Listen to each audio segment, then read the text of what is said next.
Hi అండి, అందరికీ నమస్కారం. ఫ్యామిలీ వంటకు స్వాగతం. ఈరోజు మనం చేయబోయే రెసిపీ పల్లెటూరి చేపల పులుసు అండి. పల్లెటూరి స్టైల్లో ఈ పద్ధతిలో చేసుకుంటే చాలా టేస్టీగా ఉంటుందండి. చిన్నప్పుడు మా అమ్మగారు చేసి చూపిస్తే నేను ఆ స్టైల్లో చేస్తున్నానండి. ఓల్డ్ ఈజ్ గోల్డ్ కదా, చాలా టేస్టీగా ఉంటుందండి. ఒక్కసారి చేసుకుంటే చాలు, మళ్ళీ మళ్ళీ తినాలనిపిస్తుందండి. చూసారు కదా ఎంత కలర్ఫుల్గా వచ్చిందో, ముక్క బాగా పర్ఫెక్ట్గా ఉడుకుతుంది. చాలా బాగుంటుందండి. ఒక్కసారి తింటే అబ్బా అంటారండి మీరే. ఈ పద్ధతిలో కనుక చేసుకుంటే చూడండి, ముక్క ఎంత బాగా చెదిరిపోకుండా చక్కగా ఫ్రై అయ్యిందో. చేపల పులుసు ఇష్టపడిన వారంటే ఎవరు ఉండరండి. ఈ పద్ధతిలో కనుక చేసుకుంటే ఇష్టపడిన వారు కూడా చాలా ఇష్టంగా తింటారండి. ఇలా చేసుకు చూడండి, చాలా రుచిగా ఉంటుంది. వేడివేడి అన్నంలో కనుక వేసుకు తింటే ముక్క నోట్లో ఇలాగే కరిగిపోతూ ఉంటుందండి. చూసారు కదా పర్ఫెక్ట్గా వచ్చింది. ఒక్కసారి ట్రై చేయండి. ఇంకెందుకు ఆలస్యం, వీడియోలోకి వెళ్ళే ముందు ఎవరైనా సబ్స్క్రైబ్ చేసుకోకపోతే సబ్స్క్రైబ్ చేసుకోండి. వీడియోని చివరి వరకు చూడండి, ఎక్కడ కూడా క్లిక్ చేయొద్దండి. రండి వీడియోలోకి వెళ్ళిపోదాం.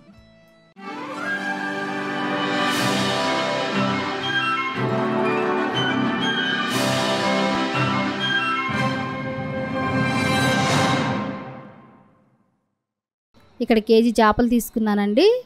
నిమ్మకాయ ఉప్పు వేసి 1కి 4 సార్లు శుభ్రంగా కడుక్కోవాలండి, ఎందుకంటే నీసు వాసన రాకుండా ఉంటుంది. శుభ్రంగా కడుక్కున్న తర్వాత ఇదిగో చూడండి, ఈ సైజు మీడియం సైజు తీసుకుంటే సరిపోతుందండి. మరీ చిన్న సైజు తీసుకుంటే ముక్క విడిపోతుందని నేను మీడియం సైజు తీసుకున్నానండి. మీరు కూడా ఇలాగే తీసుకోండి. ముందుగా వెడల్పాటి గిన్నె తీసుకొని అందులోకి చేప ముక్కలు వేసుకుందామండి. ఇలా తీసుకున్న ముక్కల్లోనికి 1 టీ స్పూన్ సాల్ట్ వేసుకుందామండి. 1 టీ స్పూన్ కారం కూడా వేసుకుందాం. 1/2 టీ స్పూన్ పసుపు వేసుకుందామండి. ఈ 3 మిక్స్ చేసుకుందామండి, బాగా కలిసేలా, ముక్కలకు పట్టేలా మొత్తం కిందికి మీదికి కలుపుకుందామండి. బాగా ఉప్పు కారం ముక్కకు పట్టాలండి. ఈ విధానంలో చేసుకుంటే ముక్కకు ఉప్పు బాగా పడుతుందండి. ఈ విధానంలోనే మీరు కూడా కలుపుకోండి.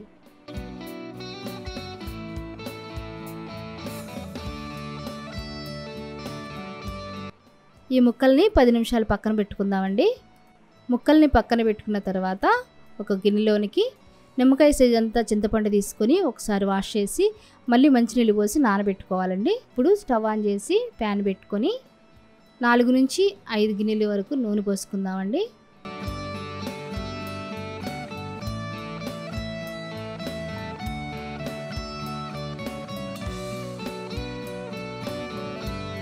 ఆయిల్ వీటెక్కిన తర్వాత పక్కన పెట్టుకున్న చేప ముక్కల్ని మనం ఒక్కొక్కటిగా ఇలాగా ప్యాన్లోకి వేసుకుందామండి.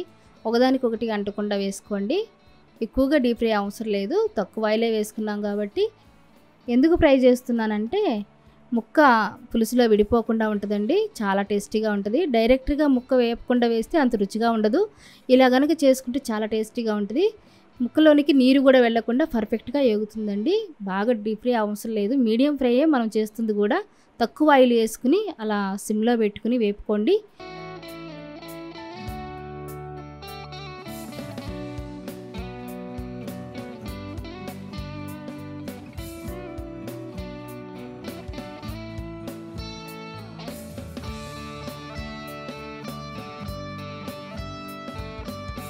ముక్కలు మీడియం ఫ్రై అయ్యేలోపు ఒక మిక్సీ జార్లోనికి 1 టీ స్పూన్ ధనియాలు, కొంచెం చెక్క, 1 ఇలాచి, అనాస పొగ్గ,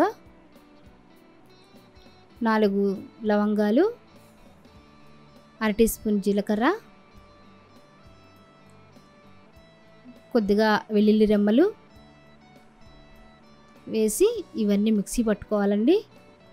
ఇవి మొత్తం గ్రైండ్ చేసుకున్న తర్వాత మీడియం సైజు టమాటాను ముక్కలుగా చేసుకుని అవి కూడా గ్రైండ్ చేసుకుందామండి. ఎందుకంటే మంచి టేస్టీగా ఉంటుంది, తర్వాత నీసు వాసన రాకుండా కూడా ఉంటుంది. ఇవన్నీ చక్కగా మిక్సీ పట్టుకుందామండి. ఈ విధంగా మెత్తగా గ్రైండ్ చేసుకోవాలండి. గ్రైండ్ చేసి పెట్టుకున్న తర్వాత మీడియం ఫ్రై అవుతున్న ముక్కల్ని కిందికి పైకి తిప్పుకుందామండి.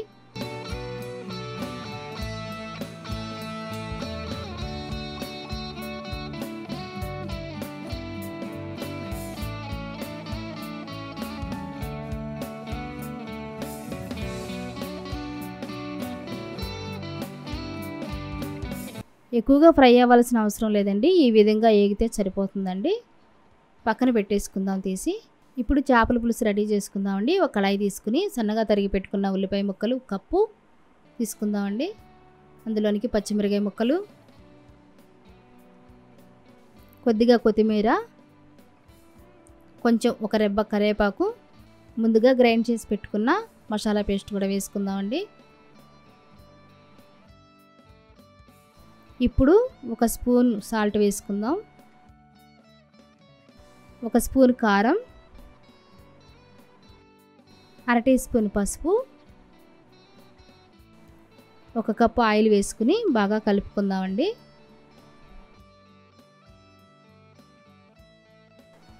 ఇవన్నీ మొత్తం కలిసేలా కలుపుకోవాలండి.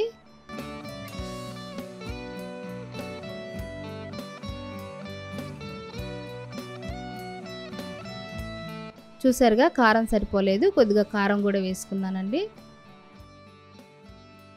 కారం వేసుకున్న తర్వాత ఇవన్నీ మళ్ళీ ఒక్కసారి కలుపుకుందామండి మొత్తం కలిసేలా. ఇప్పుడు పులుసుకు సరిపడా నీళ్లు పోసుకుందామండి.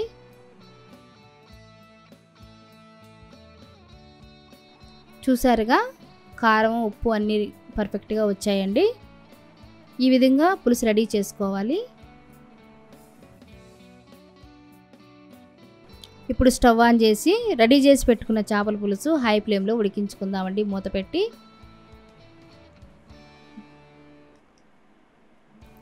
ఒకసారి మూత తీసి కొంచెం మగ్గినయో లేదో చూసుకొని స్టవ్ని లో ఫ్లేమ్లో పెట్టుకోవాలండి.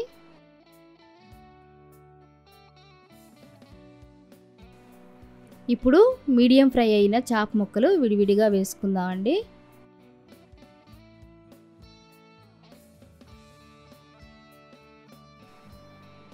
చేప ముక్కలు వేసుకున్న తర్వాత గరిటె పెట్టి తిప్పకూడదండి, ఎందుకంటే ముక్క విడిపోతుంది. అలానే మూత పెట్టి వదిలేద్దామండి.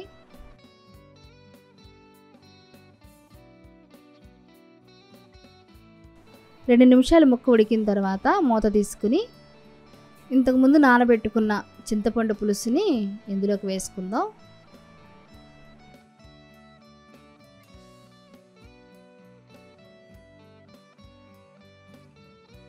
చింతపండు పులుసు వేసుకున్న తర్వాత కొంచెం అటు ఇటు గరిటె పెట్టి కొద్దిగానండి, ఎక్కువగా అనొద్దండి, ఎందుకంటే ముక్క విడిపోతుంది, పర్ఫెక్ట్గా ఉండదు. కొంచెం అటు ఇటు సరిచేయండి, ఉడకటానికి మాత్రమే గరిటె యూజ్ చేయాలండి. చింతపండు పులుసు పోసిన తర్వాత మూత పెట్టి కొంచెం సేపు ఉడికించుకుందామండి సిమ్లో. కొంచెం సేపు సిమ్లో ఉడికించుకున్న తర్వాత గ్రేవీ దగ్గర పడిందో లేదో చూసుకోవాలి. చూసారు కదండి, గ్రేవీ దగ్గర పడింది. అంతేనండి, పల్లెటూరి చేపల పులుసు రెడీ అయింది. కొంచెం కొత్తిమీర జల్లుకొని సర్వింగ్ బౌల్లోకి తీసుకుందాం. చూసారుగా గుమగుమలాడే పల్లెటూరి చేపల పులుసు ఈ విధంగా రెడీ చేసుకోండి, చాలా రుచిగా ఉంటుందండి. అంతేనండి, మరొక రెసిపీతో నెక్స్ట్ వీడియోలో కలుసుకుందాం.